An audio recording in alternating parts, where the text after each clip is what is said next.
Hello everyone, কেমন আছো সবাই? আশা করছি সবাই ভালো আছো।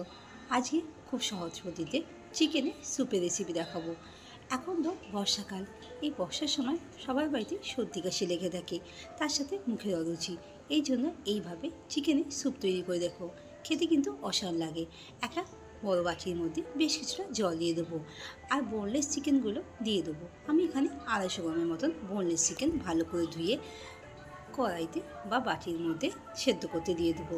তার মধ্যে অল্প কিছুটা নুন দিয়ে দেবো যাতে চিকেনটা ভালো করে সেদ্ধ হয়।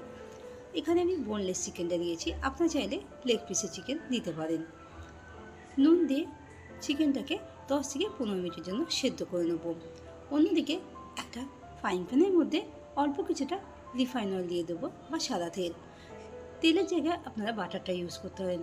তার মধ্যে অল্প কিছুটা গ্রেট করে রাখা আদা আর রসুন কুচি দিয়ে দেবো আর একটা বড় সাইজের পেঁয়াজ কুচি, 2-3টে কাঁচা লঙ্কা কুচি। ঝাল অনুপাতে আপনারা কাঁচা লঙ্কাটা ইউজ করবেন।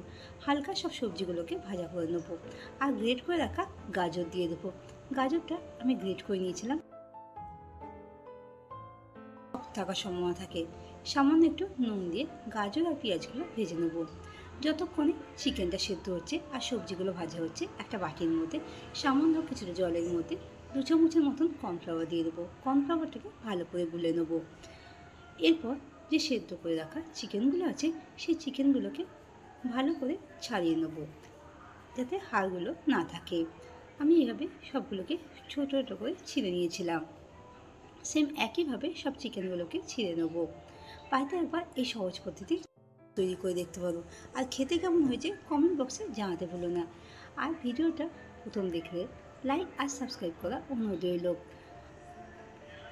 চিকেনগুলো ছাড়ানো হয়ে গেলে আর সবজিগুলো এখন হালকা ভাজা হয়ে আসবে, তখন এর মধ্যে যে সেদ্ধ করে রাখা চিকেনগুলো আছে সেগুলো দিয়ে দেবো।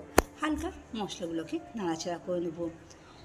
মশলাগুলো এখন হালকা ভাজা হয়ে আসবে, তখন এর মধ্যে একে একে সব মশলা দিয়ে দেবো। এর মধ্যে সামান্য কিছুটা চাট মশলা দিয়ে দিয়েছিলাম আর অল্প কিছুটা গোলমরিচের গুঁড়ো দেবো। গোলমরিচটা দেওয়ার পর আবার কিছুক্ষণ নাড়াচাড়া করে নেবো। সবজিগুলো এখন হালকা ভাজা হয়ে আসবে আর চিকেনের যে স্টকটা ছিল বা চিকেন সেদ্ধ করার যে জলটা ছিল সেই জলটা অ্যাড করে দেবো। ভালো করে সবগুলোকে মিশিয়ে নেব আর তার মধ্যে সামান্য একটুখানি নুন নেবো। নুনটা আপনার বুঝেই অ্যাড করবেন। নুন দেওয়ার পর 1 চামচের মতন সোয়া সস দিয়ে দেবো। সোয়া সসটা দিলে ফ্লেভারটা ভালো আসবে স্যুপের। দেওয়ার পর চামচ দিয়ে ভালো করে নাড়াচাড়া করে নেবো আর ঢাকা দিয়ে স্যুপটাকে 5 মিনিটের জন্য হতে দেবো। 5 মিনিট বাদে একবার চেক করে দেখব। আর যে কর্নফ্লাওয়ার যে গোলা যে জলটা ছিল বা মিশ্রণটা ছিল সেই মিশ্রণটা দিয়ে দেবো। দেওয়ার পর আবার ঢাকা দিয়ে 2 থেকে 3 মিনিটের জন্য হতে দেবো। বাড়িতে একবার এই সহজ পদ্ধতিতে চিকেনের স্যুপ তৈরি করে দেখতে পারো। আর খেতে কেমন হয়েছে কমেন্ট বক্সে জানাতে ভুলো না। ভিডিওটা ভালো লাগলে লাইক আর শেয়ার করার অনুরোধ রইল। আমার চ্যানেলে নতুন বন্ধু হয়ে থাকলে চ্যানেলটিকে সাবস্ক্রাইব করে পাশে থাকা অনুরোধ রইল। ওপর দিয়ে কিছুটা ধনেপাতা কুচি দিয়ে দেবো আর তার সাথে সামান্য একটুখানি বাটারটা না দিলেও চলবে, কিন্তু দিলে ফ্লেভারটা ভালো আসবে।